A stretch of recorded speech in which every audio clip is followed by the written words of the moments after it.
Welcome. My name is Ryan.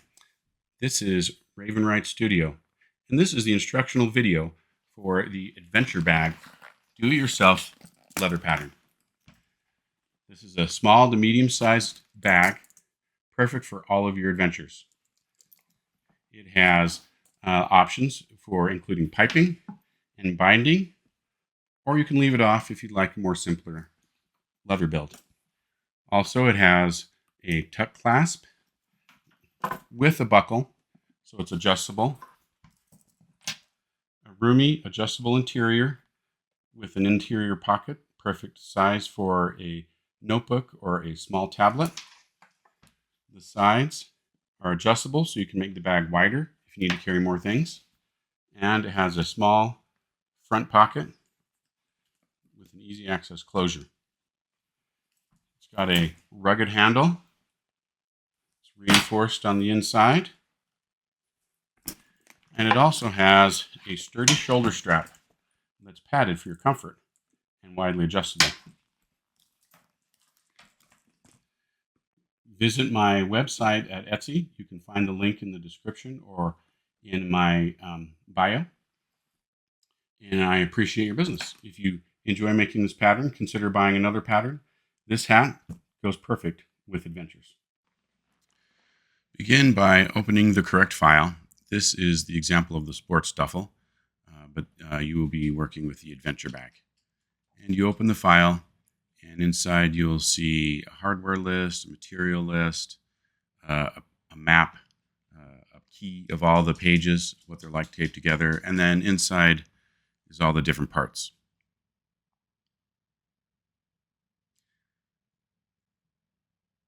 And then you want to go to File and Print.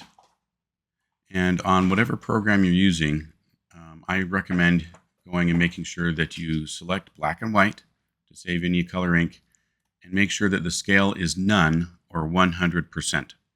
And it might be different depending on the program you're using. That's important. If you scale it, it won't come out with the right measurements. And then click Print. Once it's printed, you'll have all the pages, material list, the key. It shows all the pages, what they're like when they're taped together. This is the list of assembly instructions. And then behind that are the individual pieces, some of which need to be cut and taped together to create the piece to be taped on the leather for cutting out.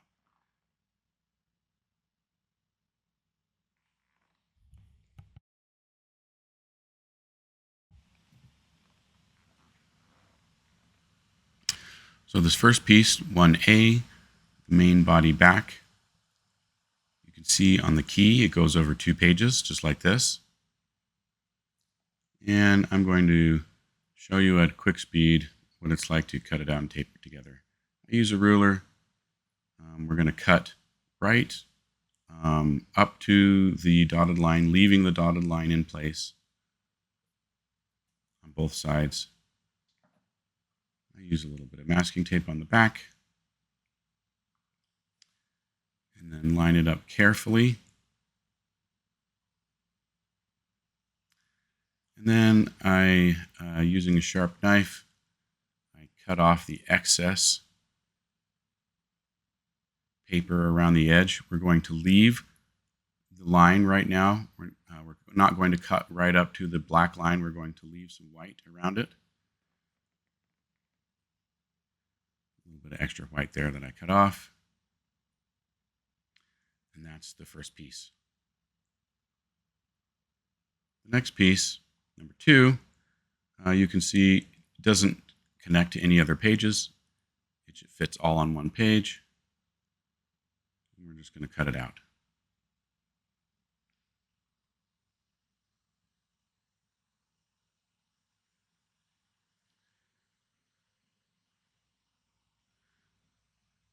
Next, I'm going to tape together and cut out these long, thin pieces.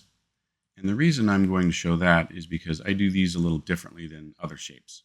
These long, thin pieces, I like to use a strap cutter that makes them straight and the exact width, and it's just a little bit easier to do. So if you've got a strap cutter, I recommend using it. If you don't, you can still tape these to leather and cut them out. It's just a little more challenging. So when I use a strap cutter, I cut right up to the black line, because later when I punch these out, I tape them directly onto the piece that we cut out with the strap cutter. I tape it directly to the punch board and then punch the holes that way. And I'll show that later on in this video. So right now I'm just demonstrating. So what I'm doing with the ruler is I'm checking the key and making sure that everything printed to scale. So it's 2 inches on one side and 50 millimeters on the other, or 5 centimeters. So there I'm cutting right up to the black line on the edges and leaving a little white line on the ends. And I'm going to go ahead and do that for all the pieces on this particular 3 pages. And this is sped up. I don't really cut this fast. I wish I could, but I sped this up to save time. Okay, this is what it looks like when I've cut everything out. I tried to lay it out about the same way as the key. I got all the pieces cut out. Now the next step will be to tape them to your leather. You tape them to the leather, and then we punch the holes that we need. Here I'm using a little bit of a tea candle, and the tea candle just lubricates and makes it easier for the punch to go through. So this is a section that will connect to a buckle. So it is a strap for a buckle strap, and so I make sure the holes are the appropriate size for the buckle I've selected. So I take the buckle and I find the appropriate hole, and now these are 1.5 millimeter holes that I'm punching out here that will be sewn. So for thread, I use the 1.5 millimeter. For rivets, I use a 3 millimeter. And for buckle holes, I'll use something bigger to make it sure that it fits. And then I use shaped punches, often to get particular shapes that are small. This is a half round punch, and it just helps me get that curved shape on the inside. You can cut it with a blade if you're that skilled. I find this is a little bit easier. Now I'm using a 1/4 round just to get the right shape for the end of the strap. You could use a belt end punch if you have the right width. I decided this 1/4 round was the shape that I wanted to go for.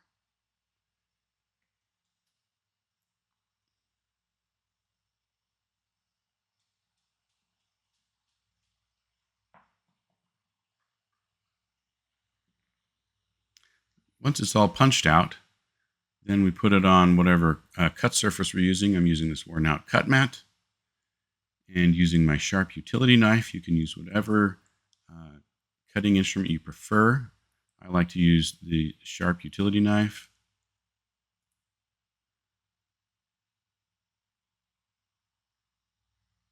And then I cut out everywhere that I haven't punched with a shaped tool.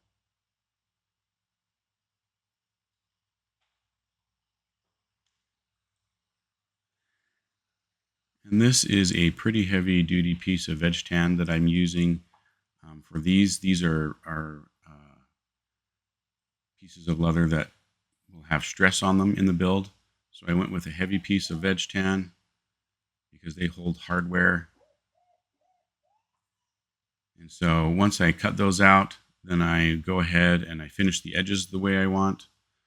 You may sand them, finish them with a particular, like a gum or Tokonol to finish the edges, and then stain the leather in whatever color you want. This is the shoulder strap, and you can make it whatever length you want. So that's why I have the place in the middle for you to cut it. I decided on a particular length. I'm quite tall, So I make a fairly long shoulder strap, but measure it out depending on the body, your own body, and the way you want it. So this end will hold the swivel hook, and so I cut the piece of leather out with the strap cutter, and I'm taping it directly to the board.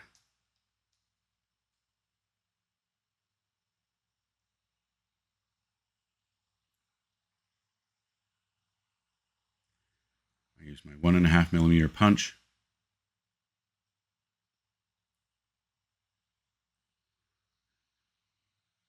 These are the stitch holes.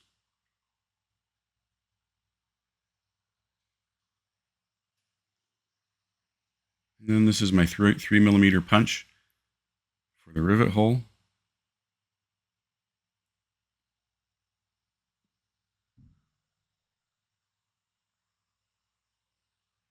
And then at this point, I just remove it from the punch board and use the utility knife to trim right here. This is designed for a 3/4 inch swivel hook, but it's a 1-inch strap, so it narrows right there.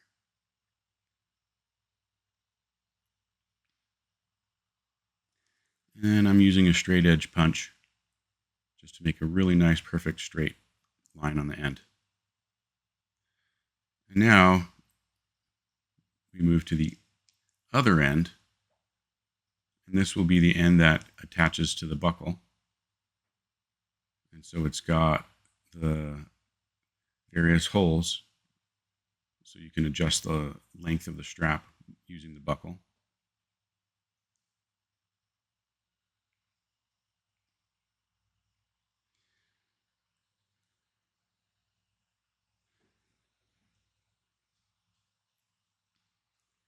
So I carefully tape it down to make sure that the holes are nice and centered on the leather.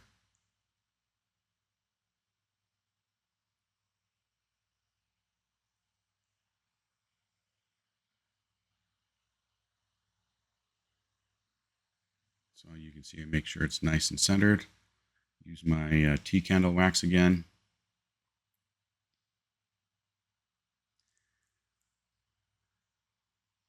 And I'm punching out the holes that will fit the tang of the buckle. And that may vary depending on which hardware you choose to purchase. I'm using a belt end punch for the end of the strap.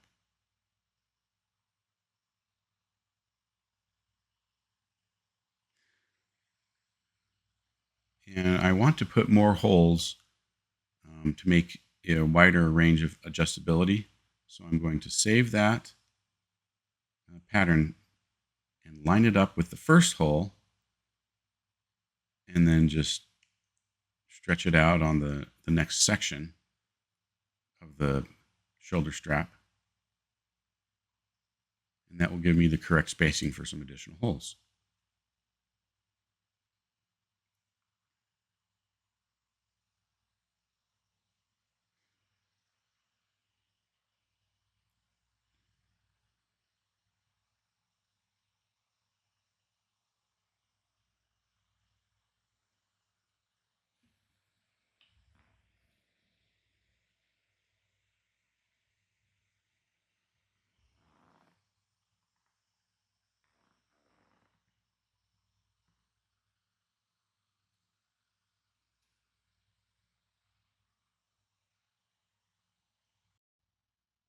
And I went ahead and I moved it down for a third section of holes. You don't necessarily need to make this many. Like I said, I'm quite tall and I wanted a long buckle with lots of adjustment.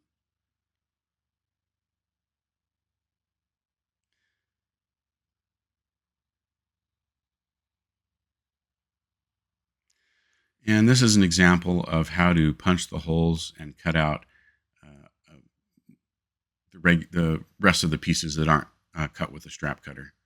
So you tape them directly to the leather, use the T-candle wax, and here I'm using an awl to mark in the stitch line where I've got the numbered holes. So you can see I've got several holes that have numbers, and those correspond to other parts of the pattern that you attach at those locations.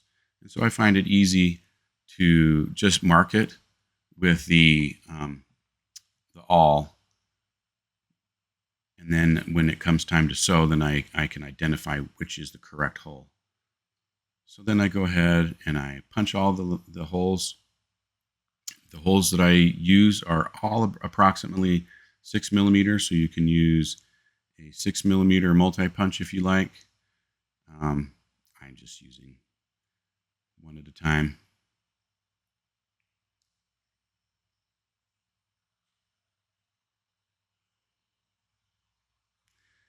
And if you can find your peace and zen at punching holes, then this is a great relaxing activity. If it drives you crazy, then maybe get the multi-hole punch and it'll go faster.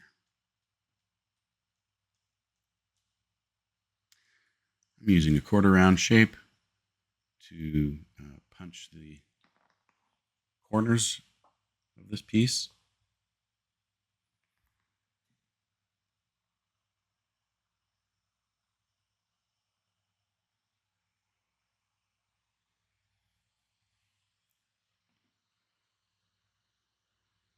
And I use my straight edge. This is where we cut right on the black line.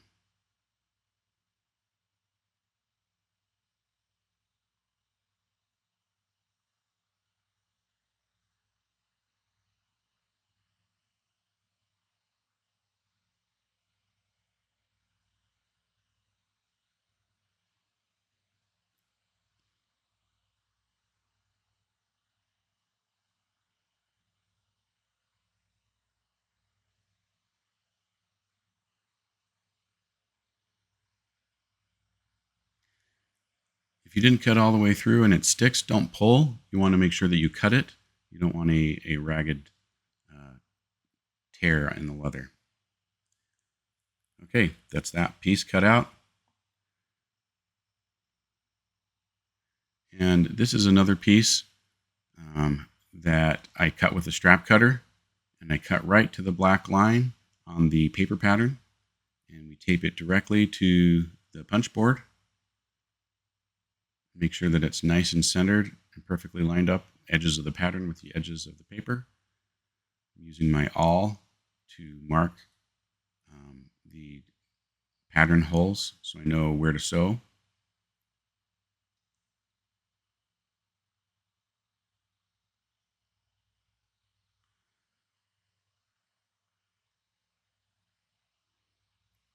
And then using the standard 1.5 millimeter punch all the stitch holes.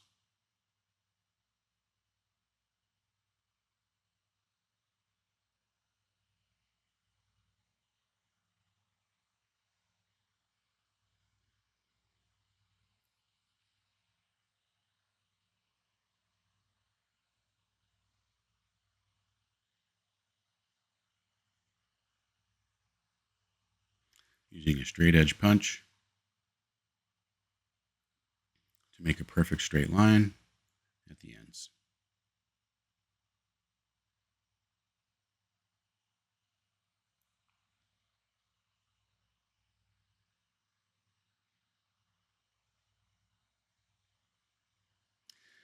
And then I want to keep the paper pattern with it so I know what part this is, because there's so many parts of this pattern. I want to keep track of it. So I'm just using the sharp knife to cut the tape. All I'm doing is cutting the tape. I'm not cutting any leather right here.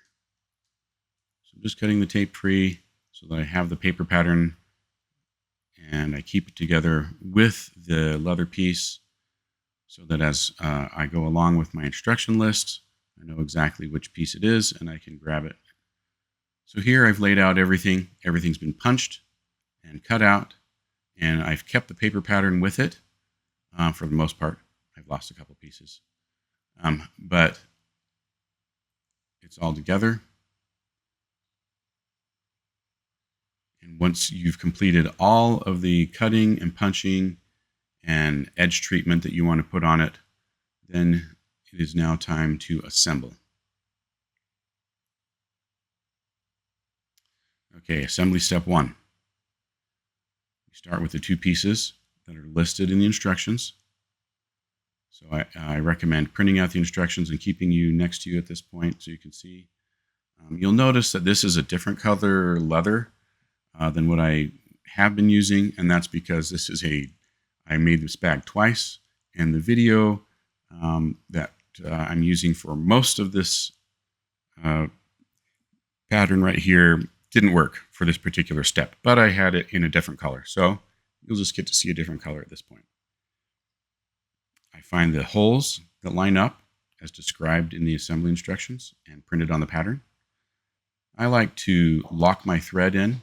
Some people like to pull it through and make it long, but I like to lock it into the needles. It's a particular technique. And this is a binding that covers the edge of this pocket flap. And so I'm just double checking. I'm using my awl, make sure I've got the right mark, the right hole.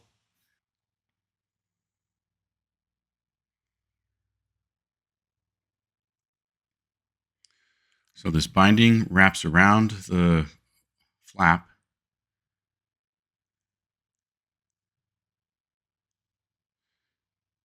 And so it goes through the binding on one edge, through the pocket flap, and then through the binding again so that it wraps around.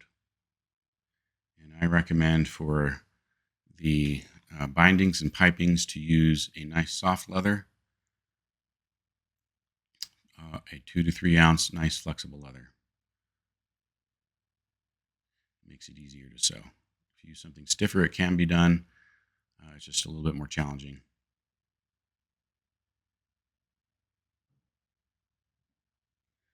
And we're just going to use our standard saddle stitch.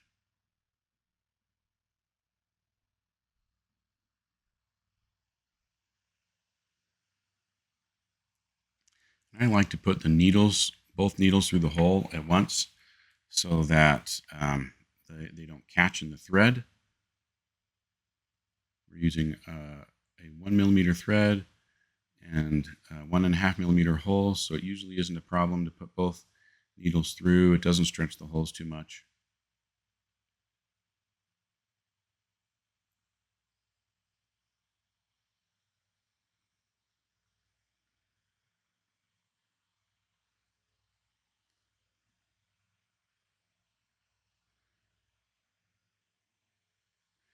And I don't normally sew flat on a table like this. I'm showing this as an example so you can see as I get started what it's like. What I will do, and I do this off camera, is I take it and I put it in a stitching pony that holds it in my lap and holds it vertically. And it's just easier to stitch. I'm just stitching it here to give you an example of what it's like. And make sure when you're saddle stitching that you always have the needles going through the same direction. And that will make the cleanest stitch line. And then pull each thread at the same time. So you notice that I'm putting the right needle in closest to me, the left needle goes in furthest from me, and then I always pull in the thread from the right needle first and the thread from the left needle last. And they trade places. Okay, so I saddle stitched it on a stitching pony off camera. And here I'm just going to give the example of what it's like to finish the stitch line.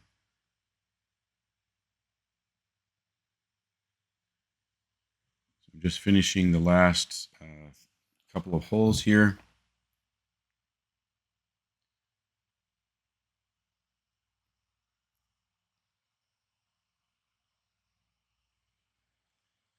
And then once I've finished, I back stitch about 3 holes.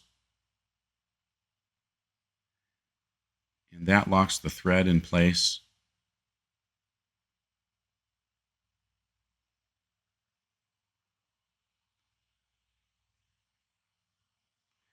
If you're familiar with machine sewing, you also backstitch to lock your stitch line in place. It's the same technique, but by hand. You don't tie a knot.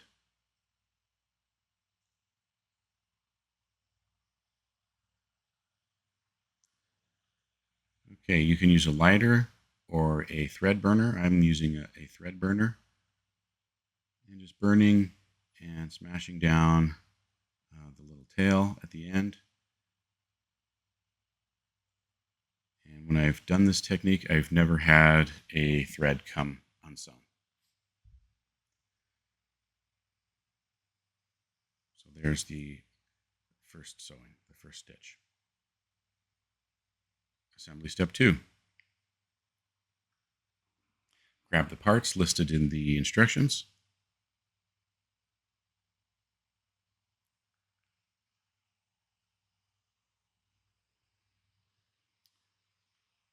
We're going to sew this belt strap, buckle strap, to the pocket flap.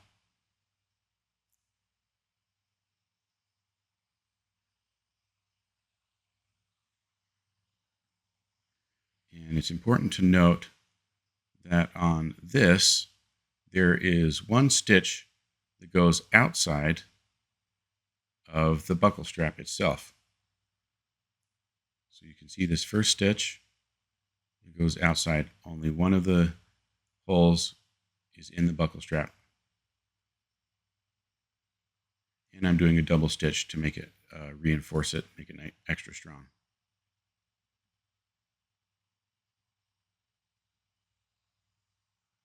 And so on both ends of this stitch line will be outside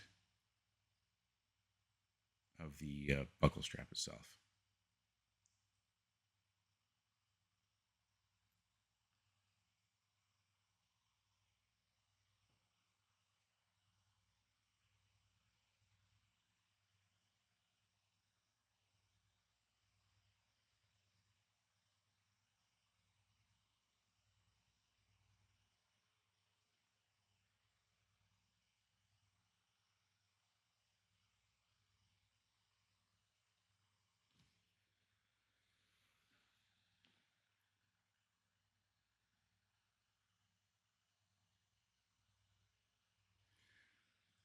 So same technique, back stitch, 3 stitches, melt or cut the stitch, the thread, and use the thread burner or the lighter to soften it and then press it into the stitch hole. Assembly step 3. We're going to rivet some hardware onto the handle strap. These are D-rings. Everything that you need for hardware is listed in the materials list in the pattern.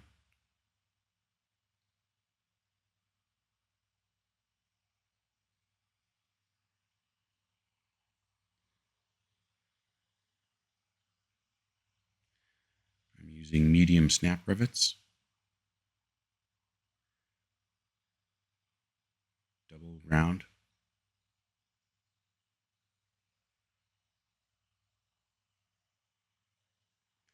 And you can use any kind of rivet press you want. So this is a lever rivet press that I use. I use a lot of rivets, so it's just an easy way to do rivets. But if you don't do a lot of rivets and you do it by hand, that's fine. You can use a rivet awl that has a rivet setter and just your mallet.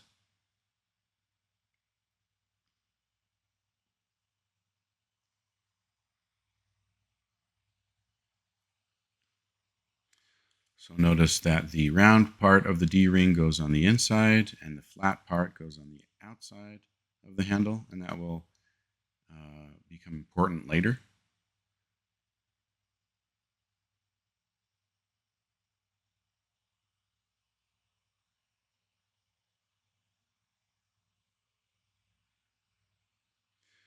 Assembly step 4, the handle and the handle cover. The handle cover is just for comfort when using the handle, and it also holds the handle together a little bit better. And I'm using the same standard saddle stitching technique that I've used on everything so far.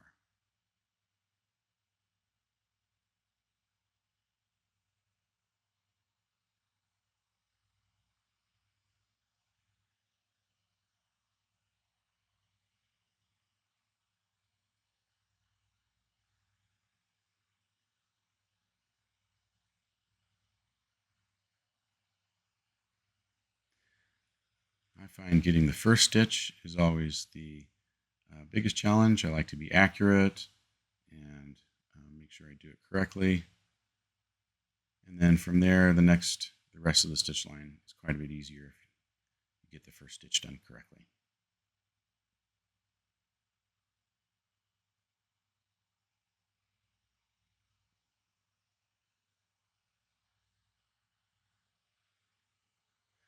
So the handle wraps around both edges of the handle.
So same technique to finish, backstitch, cut the tails, burn them.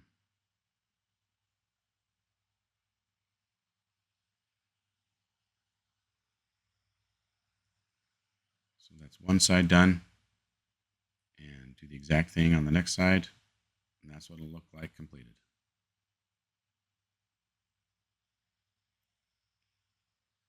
Assembly step 5. We're going to attach the handle using this reinforcement strip. And the first step is to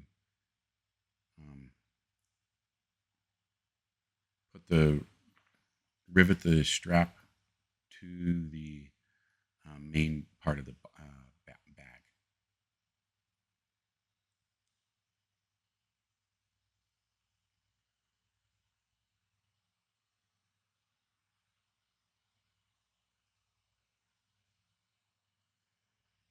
It's important to do it in this sequence, because if you don't, it'll be very difficult to install the handle.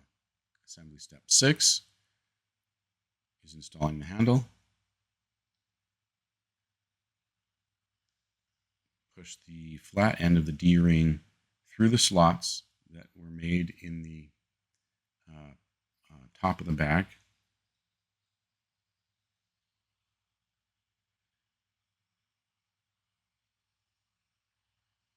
And it is designed to be a little snug, so it doesn't fit too loosely.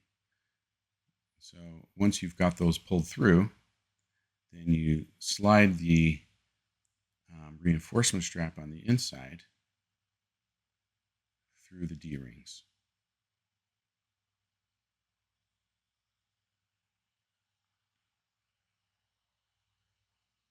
Assembly step 7. Now we rivet the reinforcement strap with the D-rings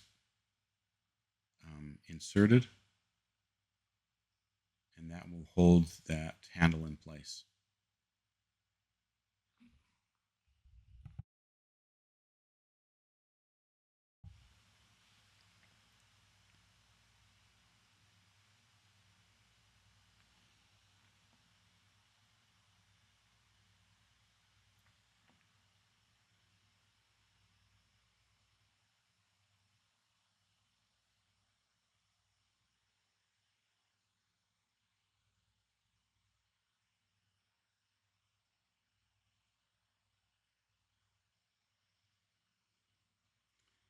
The handle is securely riveted to the bag.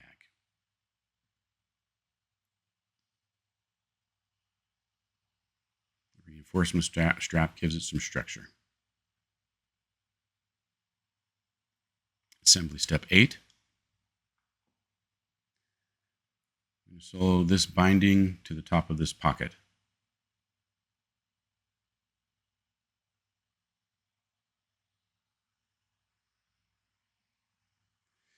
It's the standard saddle stitch, same technique we've used on the previous bindings we've sewn so far.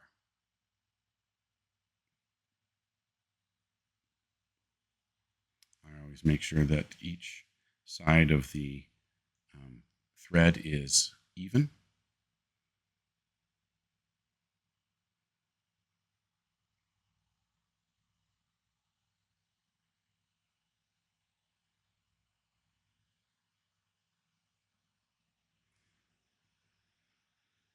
Wrap that binding around both sides and sandwiching the pocket in the middle.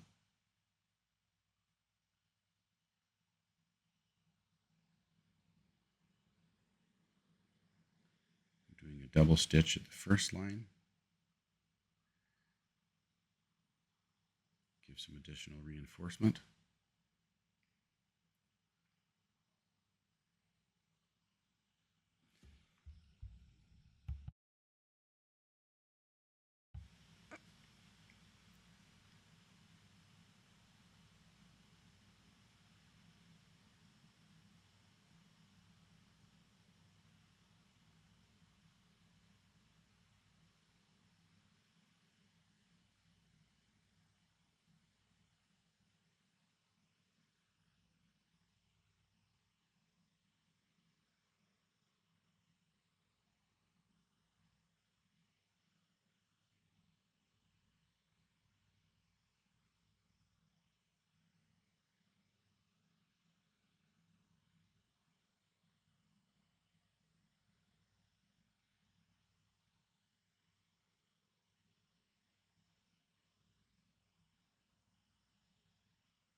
Okay, that's what it looks like when it's all done.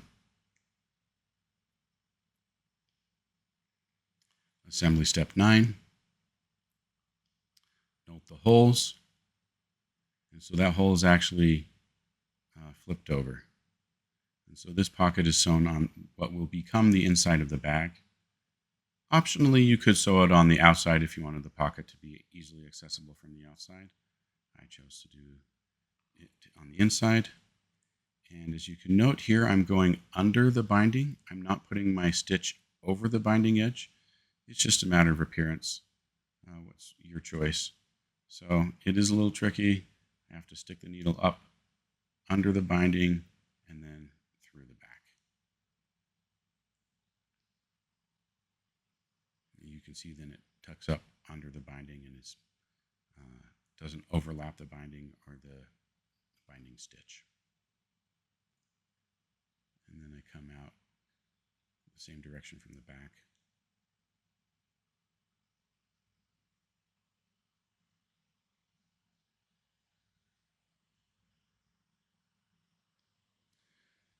And then we saddle stitch this pocket into the bag.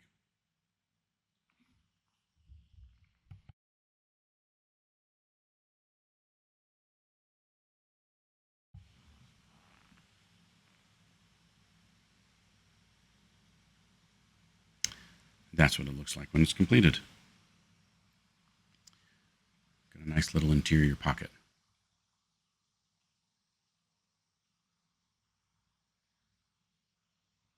Assembly step 10. This is where you're going to attach your selected hardware to this reinforcement piece. And I am using this particular style. It's got a couple of prongs, and I just make some holes with a punch and push it through. And then I'm just going to use the back end of my metal rivet punch, my rivet setter, to push those prongs in to make them nice and tight. And then once you've got your hardware set, and yours may be different depending on what you've selected, then we sew this reinforcement piece to this front pocket front.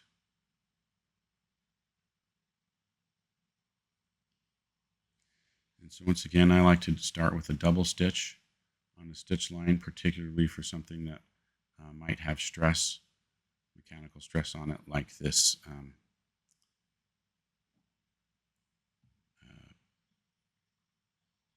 hardware holder that will hold the bottom of the buckle in place.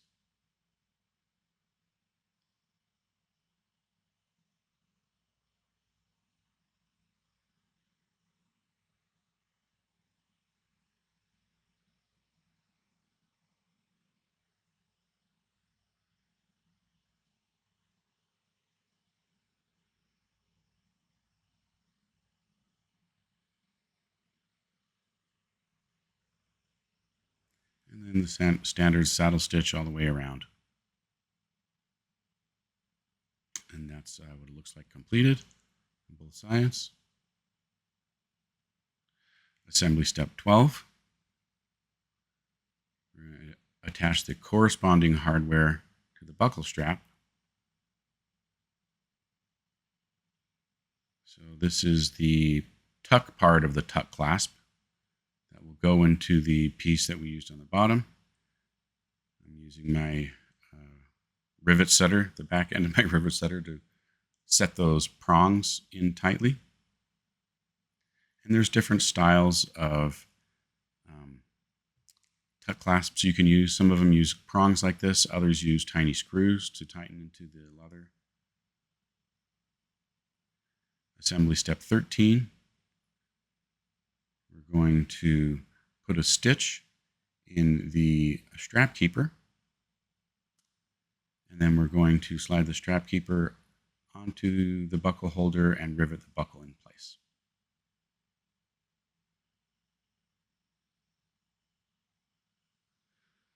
So I just use 2 loops of thread and tie a square knot on the inside and burn the tails. And that creates the strap keeper.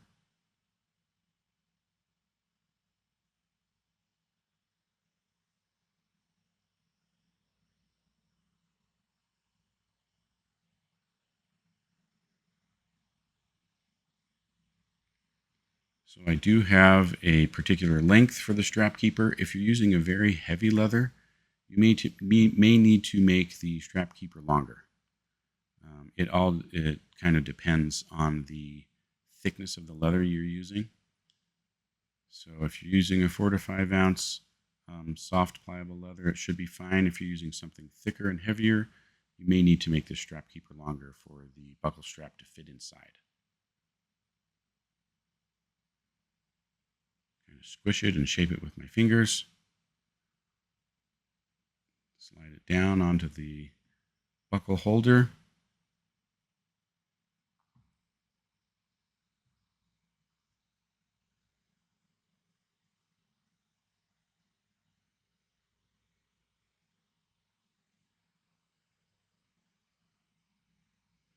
I'm going to pre-shape the buckle holder just a tad.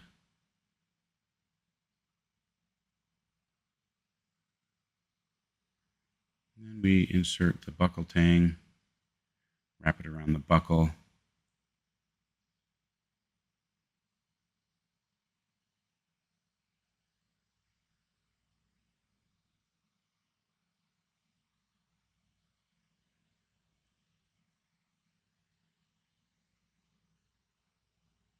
putting the snap rivets in place. The snap rivets hold until we get the rivet press out and set them firmly.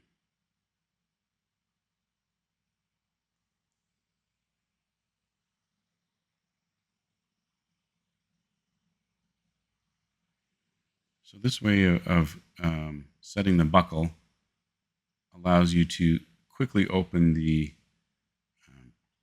main pocket using the tuck clasp, and also adjust the thickness of how fat you want the bag with the buckle strap. Assembly step 14, sewing a binding on a pocket flap. Using the same standard saddle stitch technique.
That's the completed step. Binding wrapping around. Assembly step 15. We're going to set the hardware in the two pieces of the front pocket. So you can use whatever clasp hardware you want. I picked this hardware where you make a hole in the pocket, and there's a locking piece from the back side, and you just turn it. So I'm using a punch that I have, an oval punch, to make the correct size hole. But you can use whatever bag lock that you like.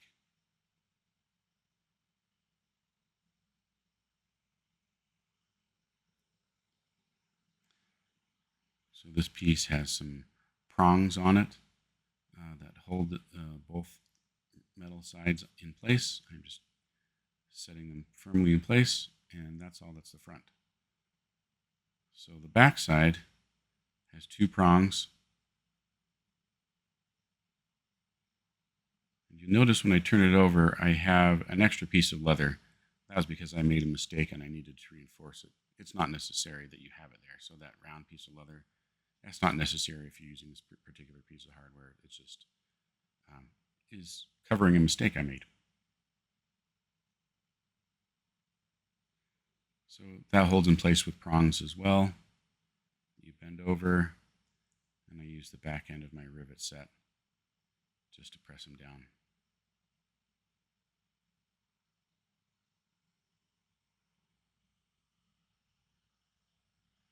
And I'll demonstrate how that goes together.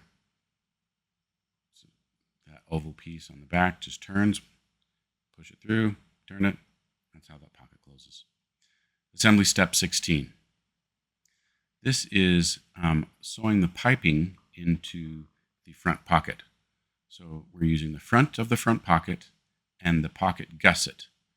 And then we sew the piping in the middle. So the piping is optional, and the pattern is marked so that you can you know which pieces are optional and what to exclude if you don't want to do piping, or if you don't want to do the bindings and make it a simpler pattern. But I wanted to add a little bit of style, and also piping helps to reinforce the bag. It makes it a little bit stronger. And so in order to do the piping, we sandwich the piping in between the pocket front and the pocket gusset. And it's all marked on the pattern, as well as described in the written assembly instructions. And so you can see that I put the front of the gusset to the front of the pocket, and I sandwich the piping in between.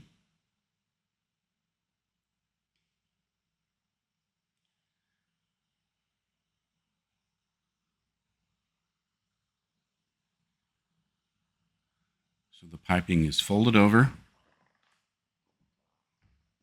sandwiched in between. And I'm pulling the tails even on the threads. So I hope you can see that there. The piping is sandwiched in between.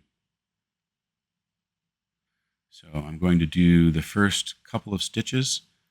Once again, I'm doing a double stitch for the first stitch. It gives it some additional reinforcement.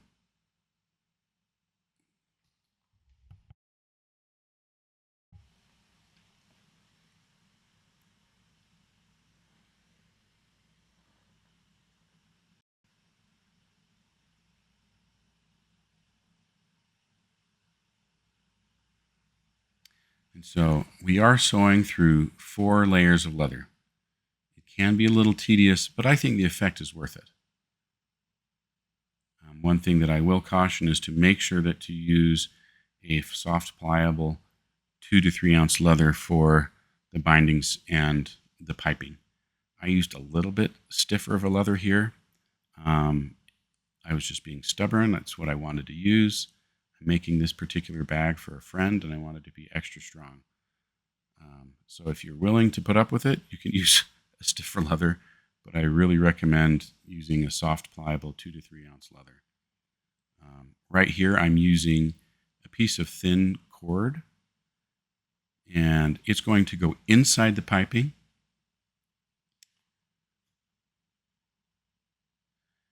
And that will just help give the piping its shape so that it doesn't look squished and flat.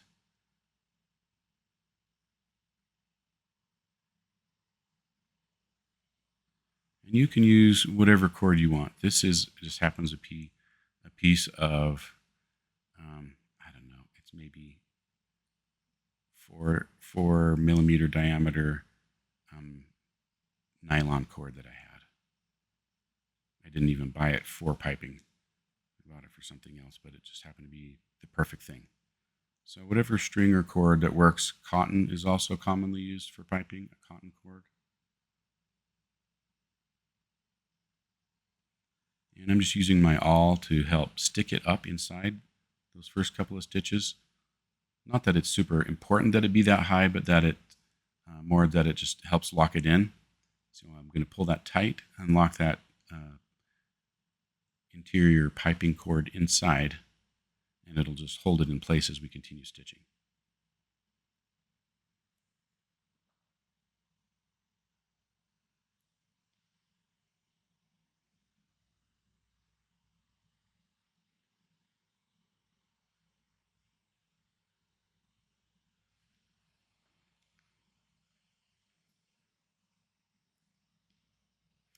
So once again, stitching through the 4 pieces of leather. If you're excluding the piping, at this point you could just be stitching through 2 pieces of leather, and it would be a simpler process. But if you like the look of piping and want to give it a try, it's not that bad.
So now that I've got several stitches in place, I can kind of turn it and see what the piping is going to look like. So that'll be the inside, and that will be the outside. It's starting to take shape. So I've sewn down one side, and that's what it looks like. It's really starting to take shape. So going around the corners can be a bit of a challenge, especially if you picked the stiffer piping like I did. But if you go with the softer piping, it will be a touch easier. I filmed this section of going around the corners to demonstrate what it's like.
You see, it does take some concentration to get those corner holes once it starts to curve.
You can see it's a little bit fiddly. I'm struggling to get the needle through. This is probably the hardest point, the steepest part of the corner.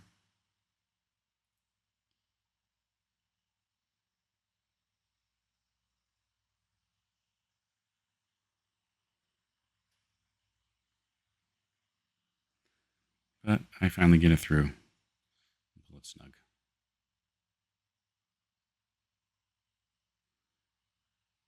Keep that piping cord centered with each stitch.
So once I've made it around the corner, it becomes significantly easier again.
So sometimes your needles can get stuck just because of the friction and all the different layers.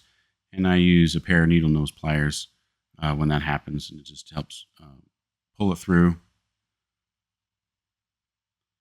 And if I do have big, strong hands, if you have smaller, more delicate hands, you may need to use those needle nose pliers even more than I do.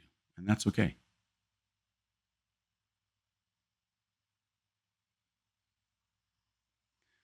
Maybe your hands look a little more pleasant than mine. Mine kind of look like gorilla hands, I admit it.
Okay, that's about halfway through of this extended piping tutorial.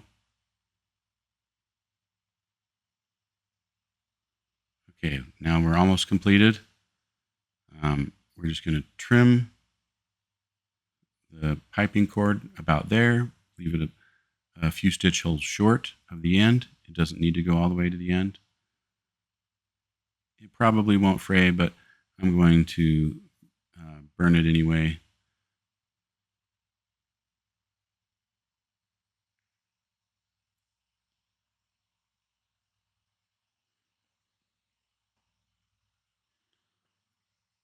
And then we're just going to finish off the last few stitches.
I left this in. You can see I'm struggling there. One of my holes didn't punch all the way through. And so I'm just using an awl to punch out the little leather tag that was left. And then I can get through. That may happen to you.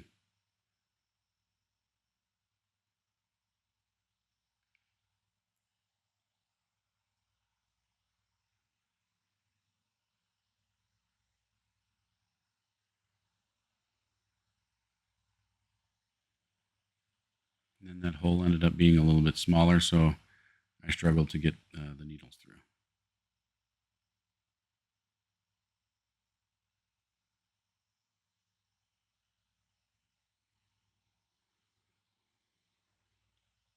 And I had to use my needle nose pliers to finish it off.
So as I'm getting to the end here, I can't always get the needles through at the exact same time, so I might do one side of the thread and then the other, being very careful not to catch the thread with the tip of the opposite needle.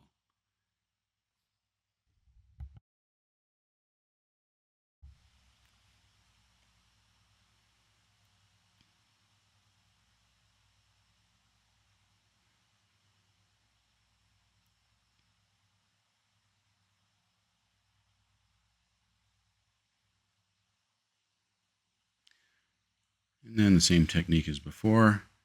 We're going to back stitch 3 stitches.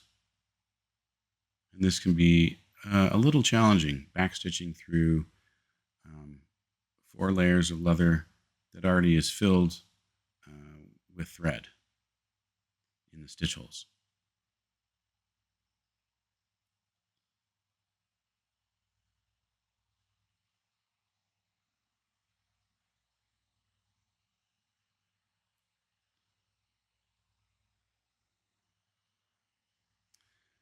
Once that's done, it will be very strong.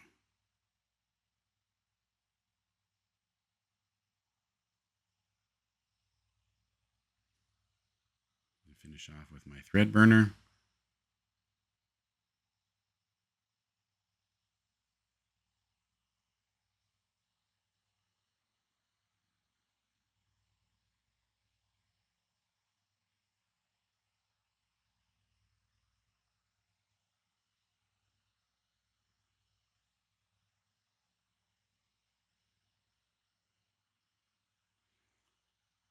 Okay, now it's essentially inside out. So we're going to have to turn it and do some shaping with our hands. And that's what the pocket will look like.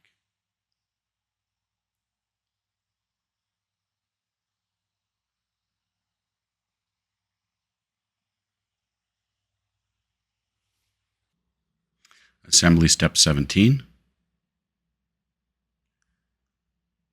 We're going to sew this binding to the top of this pocket. Use the same saddle stitch technique as we have for the other bindings.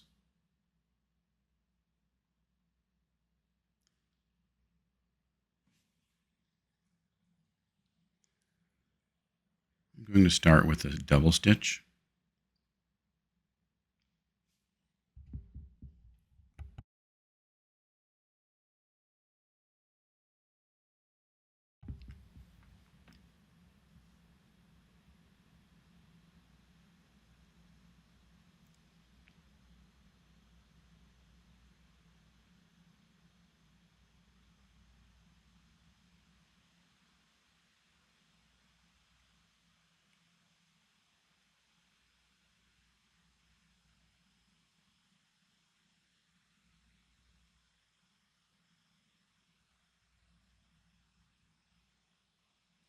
There's a stitch hole at the top of the piping we need to make sure we catch.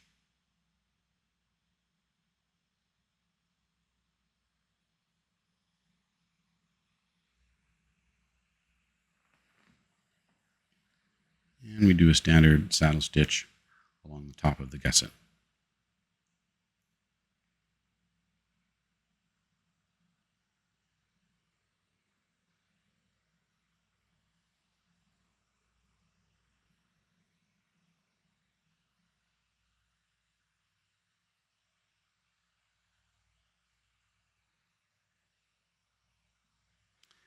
And here I'm getting the stitch hole at the top of the piping, going between the 4 layers in the back.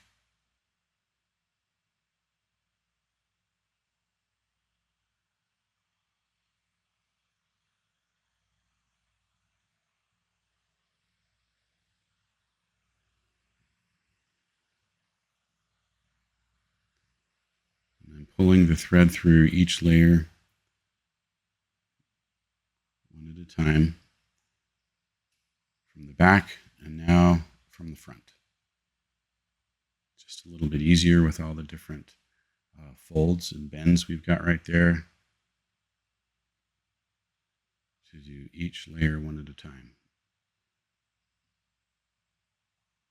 So now through the piping layer and now through the back side of the binding.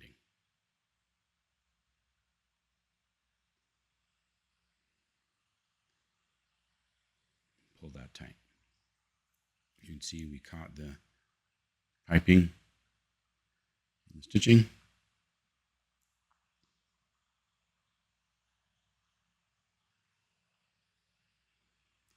And then continue stitching the rest of the way to the top and catching the other piping. It's got a stitch hole at the top as well on the other side.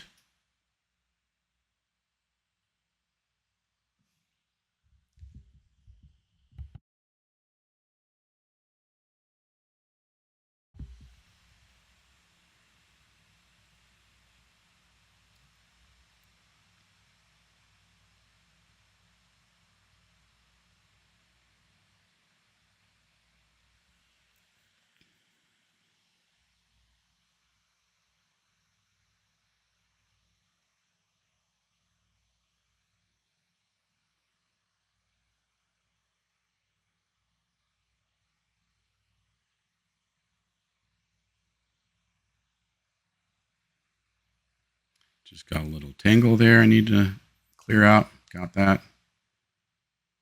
Pull it tight.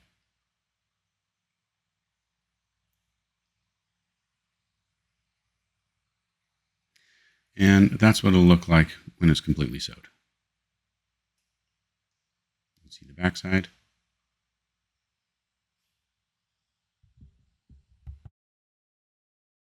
Assembly step 18.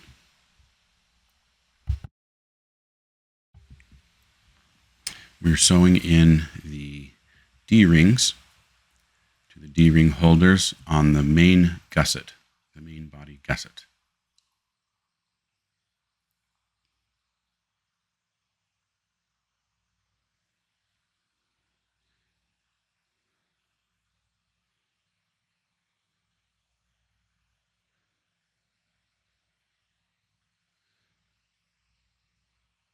So the D-ring will go like that. Once it's sewn in, and there's two parts to sew. There's an interior part to sew and an exterior.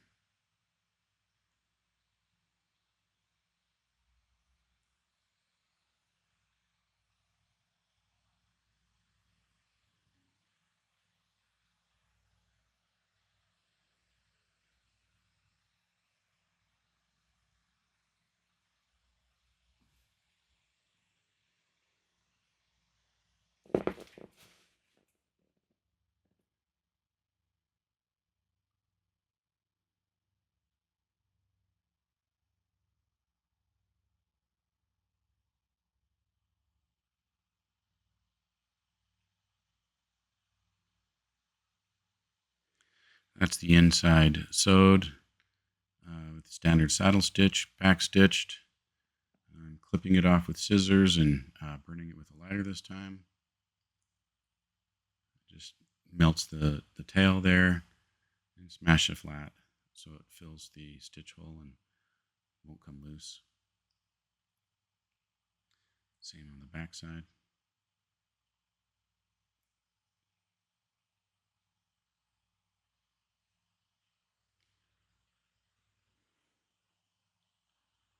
Next we stitch the top.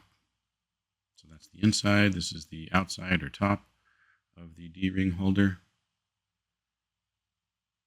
And one thing to note is that it also has a stitch hole that goes outside of the D-ring holder itself, just like the buckle holder that we stitched it towards the beginning. And that's on both sides, and that just helps hold it down.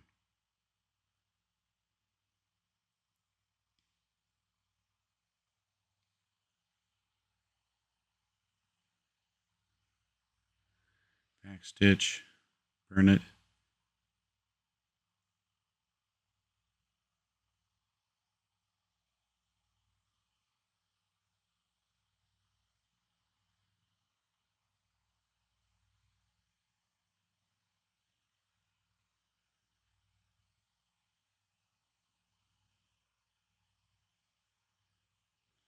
So if you look closely there at the front, the stitch goes outside of the top of that D-ring holder. And you just sew the other one the exact same way. And that's the gusset, and that will sit something like that. Assembly step 19.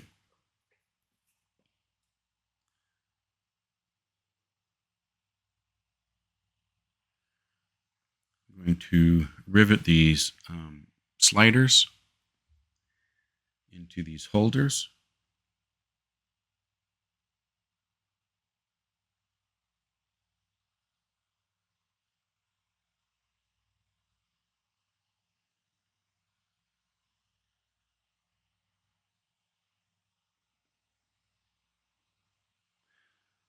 This is also an optional piece. It's not required, but it's something that can be done to add some cinch straps to the bag.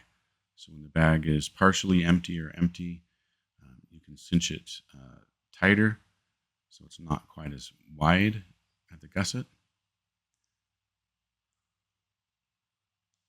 So you cinch in, or you rivet in all four of the sliders. And then the sliders and the slider straps, the cinch straps, are riveted to the gusset.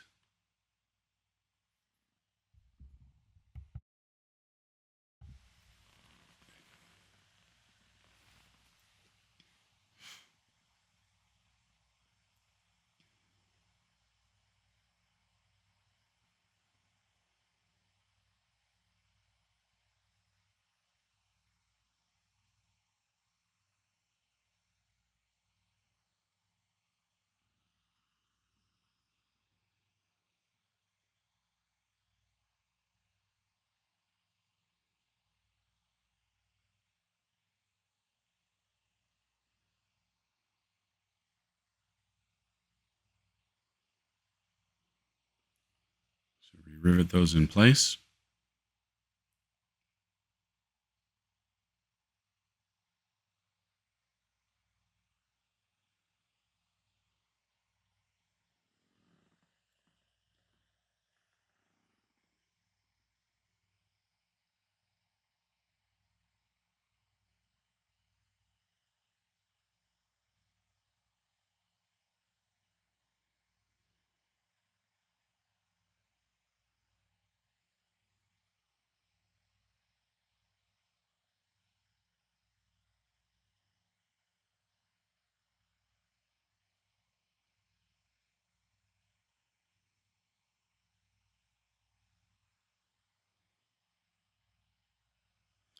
And so when the bag is complete, they will go together like this.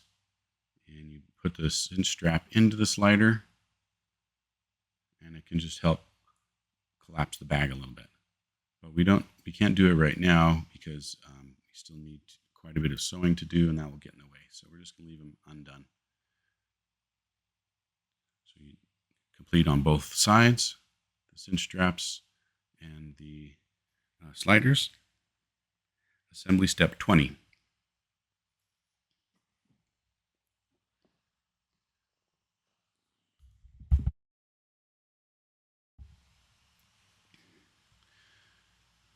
It's important to get the holes as they're marked on the pattern. This is the same method of sewing piping as we did on the front pocket. This is now the main gusset and the main body of the bag that will have piping, and it goes together the exact same way.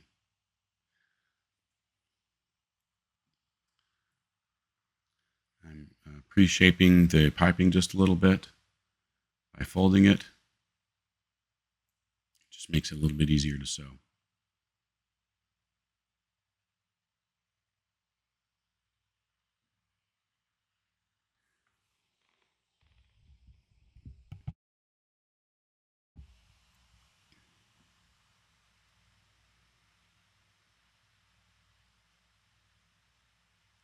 And we begin sewing in the exact same way we did with the other piping. I'm going to do a double stitch at the top and then complete sewing the rest of the way.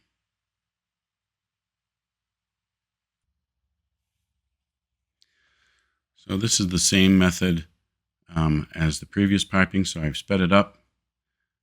If you want a more detailed look, go back in the video to look at the first piping, but it's exactly the same. These are just slightly bigger pieces we're working with.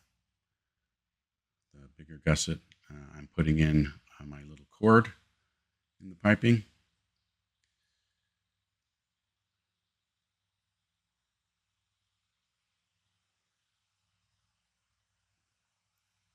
And continue saddle stitching.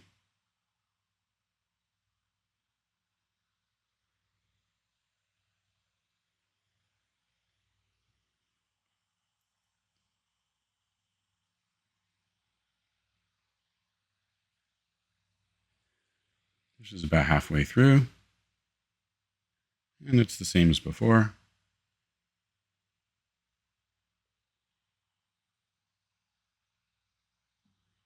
You can see I didn't need to cut the tail of the piping yet. It doesn't matter. We keep going until we're at close to the end. We cut it right there, about 2-3 stitches back.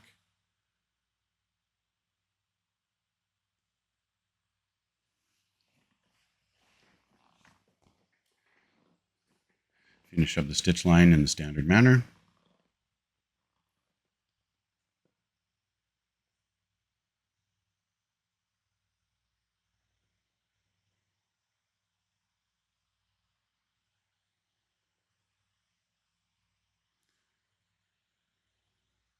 Burn off the tails, and we turn it right side out. Assembly step 21. This is the binding for the top of the main bag gusset and front. Notice where the holes go. They do not go all the way to the back. They start one stitch in from the back of the gusset. That's because there will be binding along the gusset and the main body. So we need to put it one stitch back in. See, right there.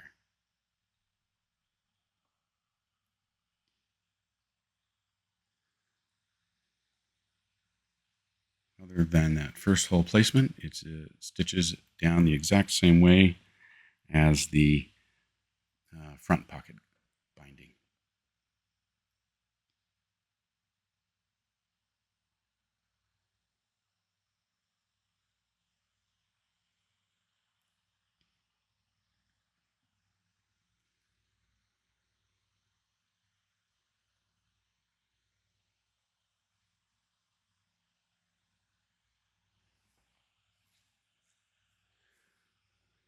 As usual, I start one stitch hole back so that I can get a double stitch in the first stitch.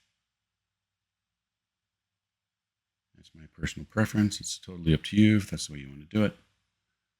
But I find that it just makes it strong.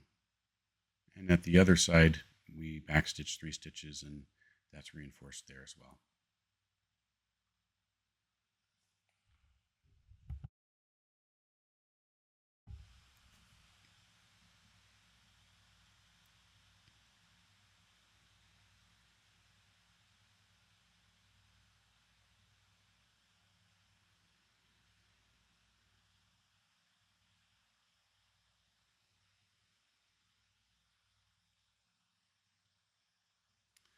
Next, stitch along the gusset.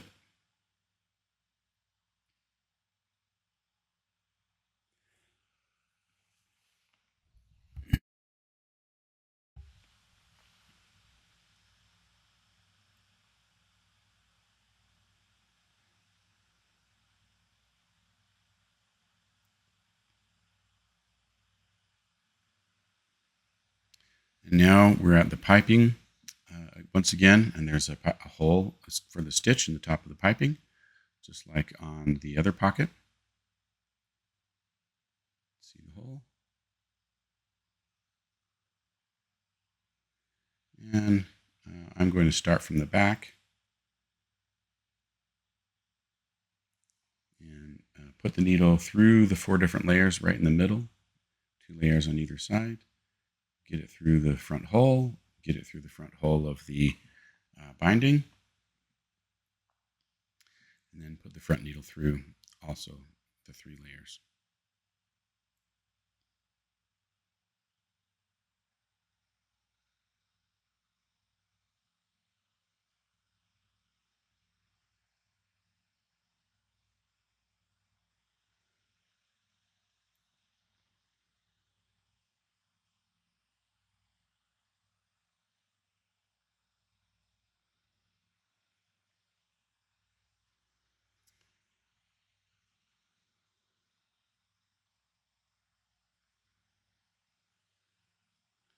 Got both 3 needles through and pull it snug.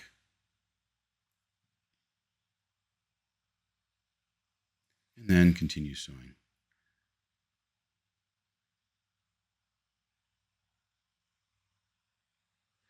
When it's complete, that's what it'll look like. Backside. I'm going to do some shaping with my hands.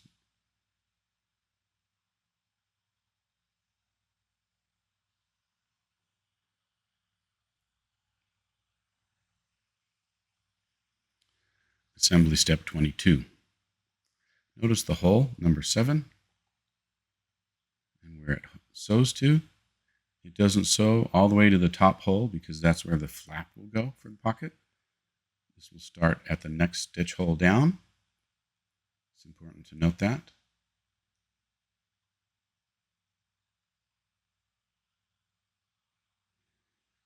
And I'm going to sew this stitch line so it's on the inside. You could sew it on the outside as well if you want to. But since we've hidden most of our other stitches, I decided to hide this one as well.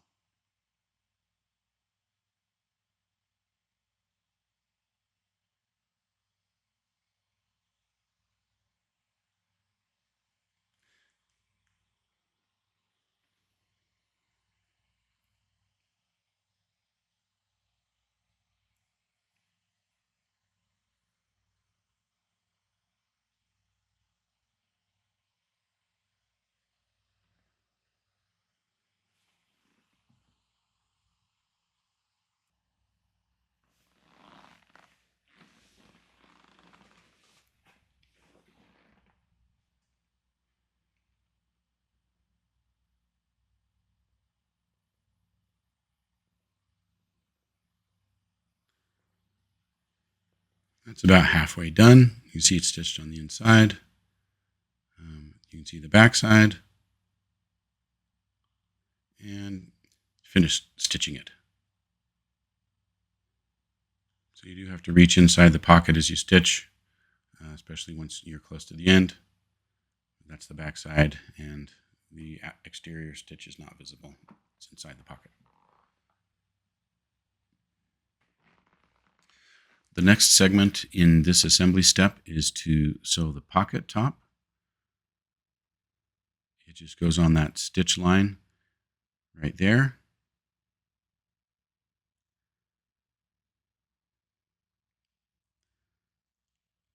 I'm going to sew it in the orientation I have shown.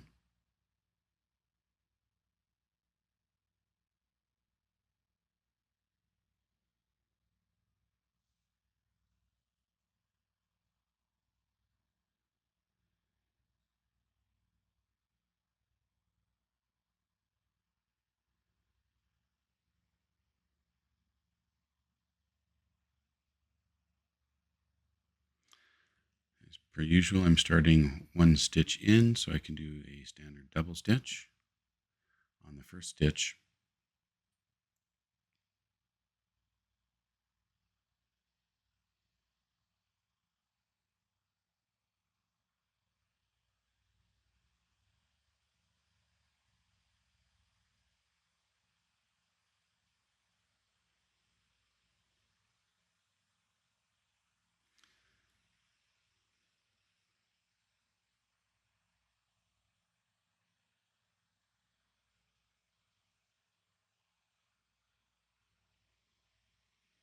I accidentally pulled out that stitch when I was trying to even up the threads.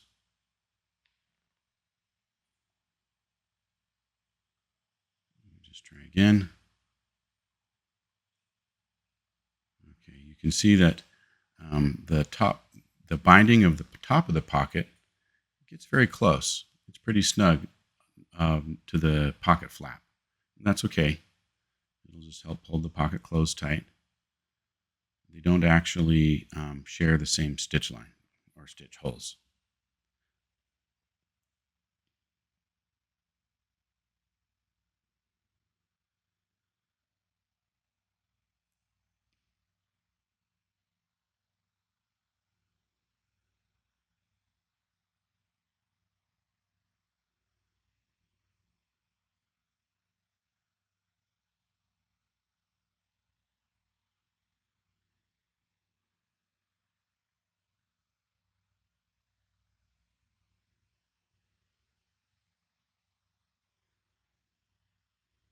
Finally got that first stitch. Now we can finish this stitch line with a standard saddle stitch.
That's the first couple stitches front and back. And that's what it looks like when it's done. Front and back. You close the pocket.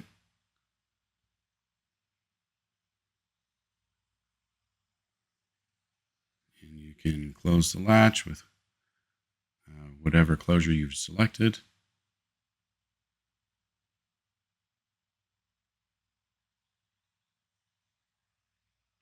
Doing some hand shaping.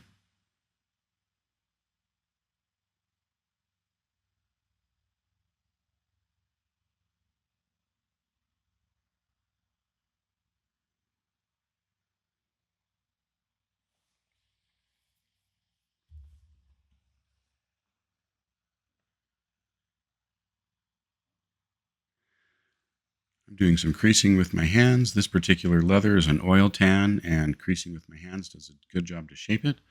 If you're using a different leather, you may need to use a different technique, maybe even some moisture.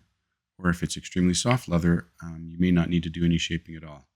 The bindings and the piping will do all the shaping.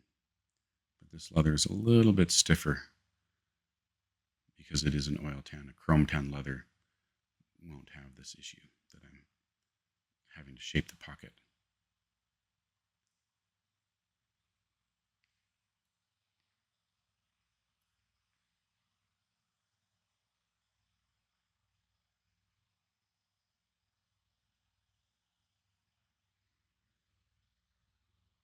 Assembly step 23. Notice the holes. It's very important that you locate the correct holes. This binding overlaps the other binding by a stitch,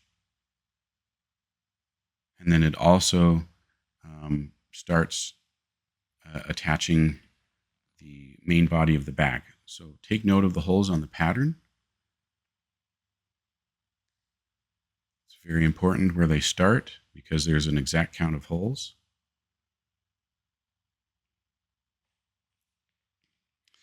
I'm going to do a close-up to hopefully show what I'm talking about.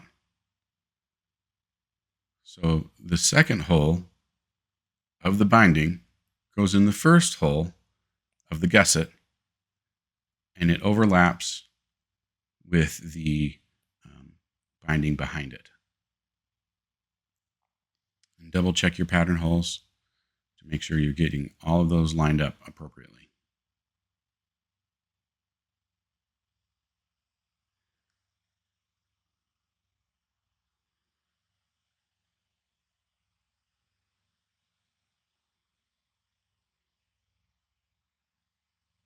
So it should line up something like that.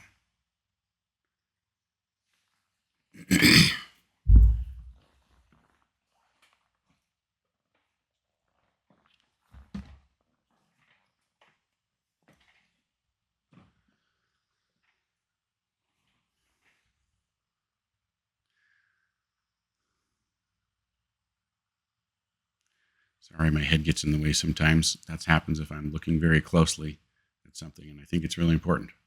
I try to keep an eye on the camera, but it's hard. So the first stitch is always a little bit the most challenging. And we're going through several different layers here. So I'm going through each layer just one at a time, carefully and slowly, to make sure I get the holes in the right place, to make sure that I don't mess up. Sorry for the view of the top of my head.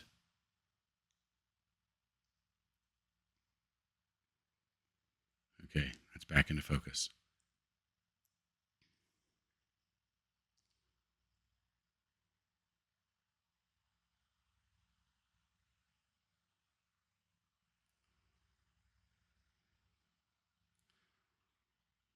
Got that first stitch. That first stitch is a bit of a challenge. It goes through several layers and overlaps two bindings and the gusset, but it's important to get that stitch correct because that is a weak point or a point of where a lot of bending will happen because that's the main flap of the bag and it will open and close right there. And if it isn't overlapped and stitched strongly, it could perhaps cause some problems with heavy use.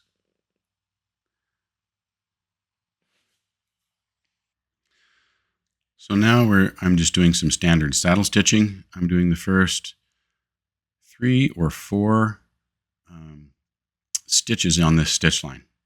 And this binding will bind the gusset to the main, back body. And then this will complete the main body of the bag once this is done. So I'm going to zoom in. We've got some overlap on stitches there, front and back. This critical area to be enforced. That's what it looks like on the inside. and it continues saddle stitching the rest of the way around. To make this easier, I used stitch holders. It isn't necessary. I just wanted to show you this. This is something that I did. It makes it a little easier. You carefully count out the stitches and you put in these stitch holders. They're available off the internet. And then you can stitch the rest of the way around. So this is what it looks like when it's done.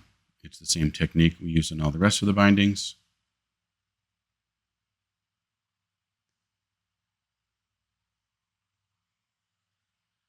All the way around, and that binding offers some protection and reinforcement to the edge of the bag. So now the bag can close like this. And now we can close the cinch straps. I can demonstrate how that's done. These are, once again, optional. You can leave the bag without them. It's fine. This provides a way to make the bag slimmer or to hold something snug and tight inside the bag if you want. There's 2 on each side for a total of 4.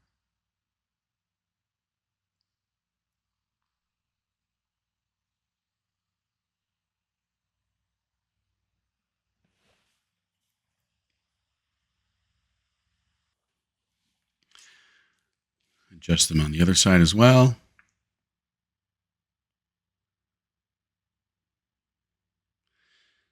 Now the main body of the bag is complete.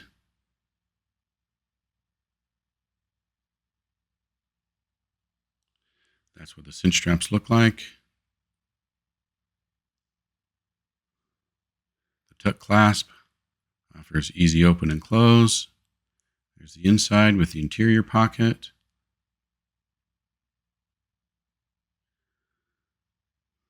The front pocket.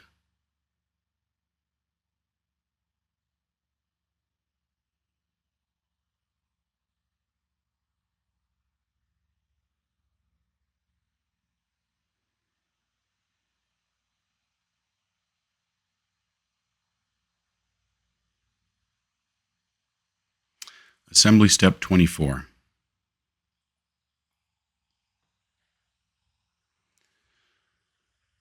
Now we are going to sew and rivet the swivel hooks onto the shoulder strap buckle end. So the shorter strap is for the buckle. Each side has a swivel strap. The longer strap is the one with the buckle holes that you buckle it into.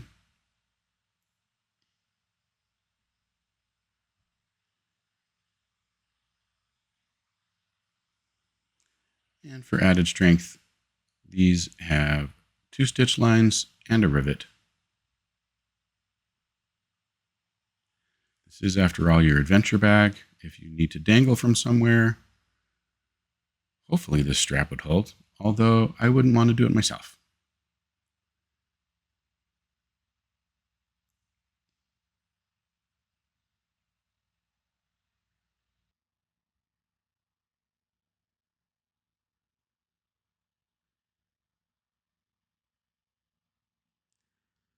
This is the standard saddle stitch technique, and it stitches kind of into a box pattern with these 2 stitch lines.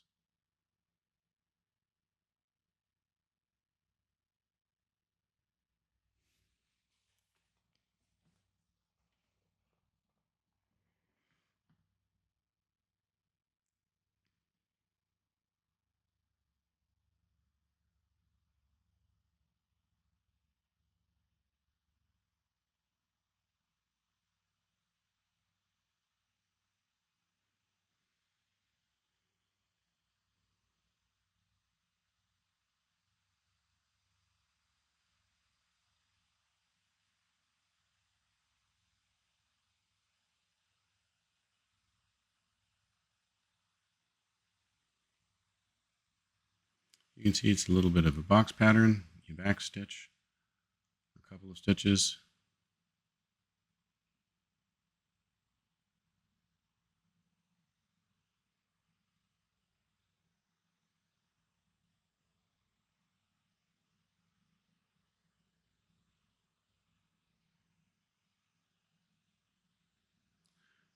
the tails.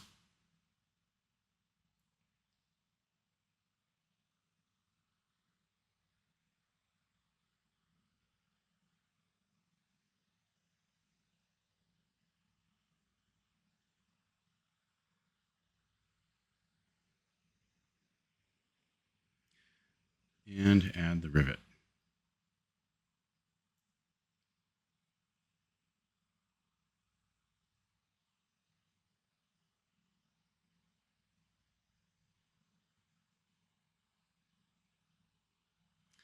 And do the same thing for the other swivel hook.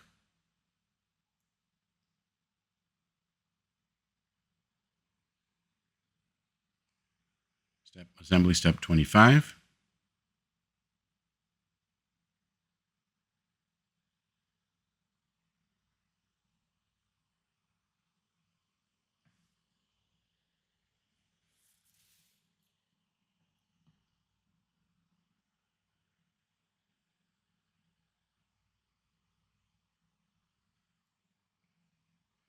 The first thing we're doing is we are riveting a strap keeper. I realize it was a little bit out of view there, but we've got one of the strap keepers for the shoulder strap. And these ones we rivet instead of sew.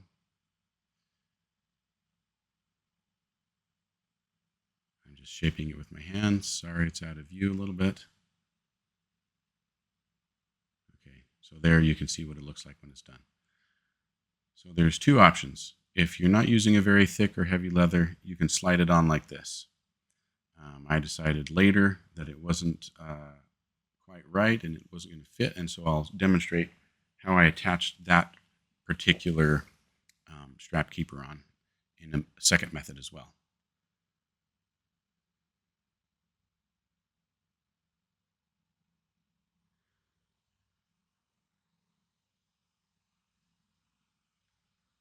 So as you can see, my little bit of dyslexia there, I got the buckle on backwards. Before you sew anything in, just test it. Make sure you get it on the right way. You don't want it backwards and have to try and take out a rivet and remove stitching. It's a pain.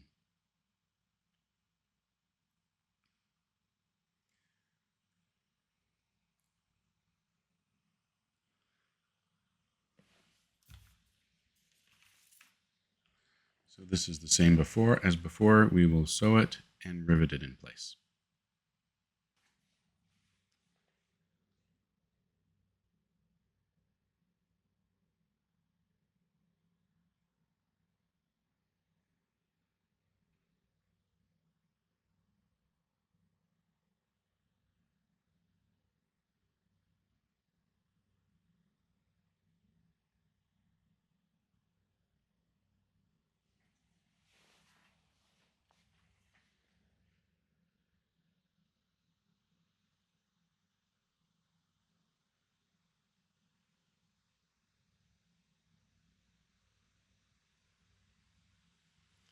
Now the buckle is secured.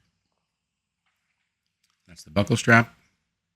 The next step, assembly step 26, is to attach the second fixed strap keeper in place. And you see the way I have to do this is you kind of bend the strap keeper backwards so that you can get in there with your tool and set the rivet. And then you kind of have to bend it back into place. And then I squish it down and shape it with my hands a little bit. Okay, as I mentioned before, I didn't like the way that first strap keeper went in place. So I took it out and I'm going to rivet it over the top.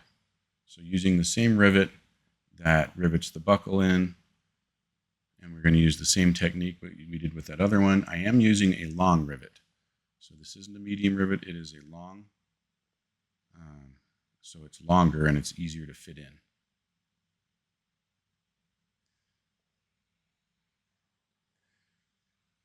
So you kind of have to bend it backwards, out of position.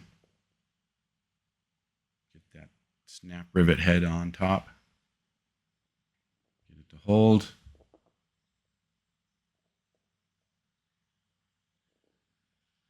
use whatever tool you're using to set your rivet. If it's a hand tool or a press like this, it doesn't matter. And then squish it back the way you want and hand shape it. So now those two strap keepers have plenty of room to hold the shoulder strap buckle strap. Assembly step 27.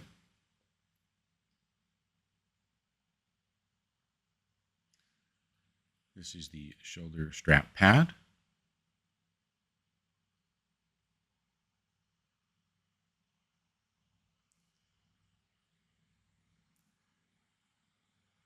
I'm just using some spray glue. You can use whatever glue you like to spray onto this high density foam.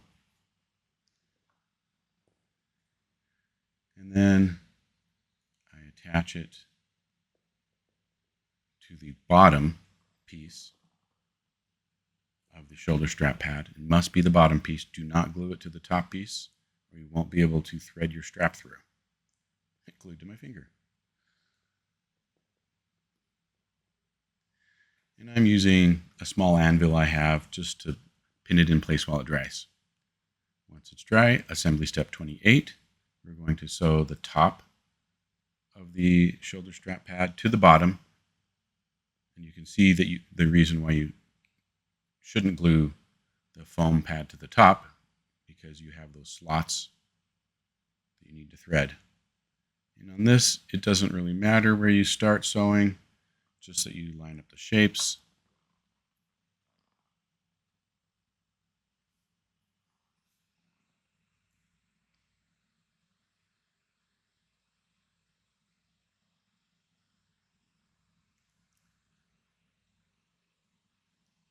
And this is just a standard saddle stitching technique all the way around in this oval pattern.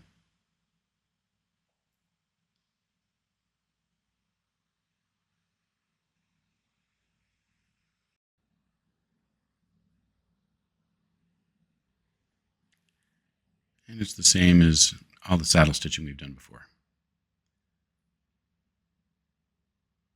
This is what it looks like completed. I have also I'm going to sand and trim the edges up a little bit. So now it's completed. I sanded, trimmed the edges, and put on an edge coat. And once that's complete, assembly step 29, slide the shoulder strap into the pad through the slots in the top.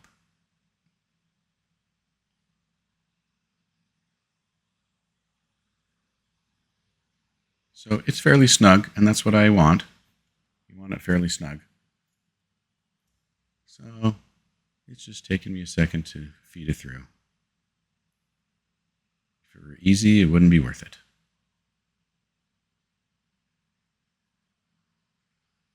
There we go. I got the tip to poke through.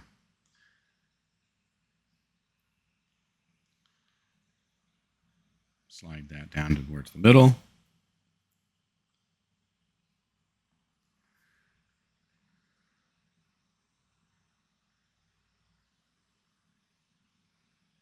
Put the buckle wherever you want it on the strap.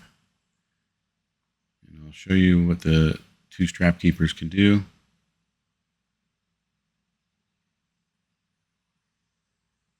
So I have a fairly long tail. I think I'd like it even shorter.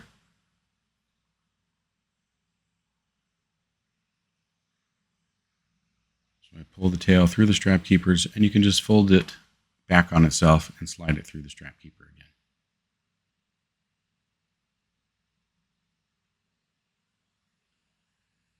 So now that's the shoulder pad and the shoulder strap complete. You take that, you attach it to the D-rings on the side.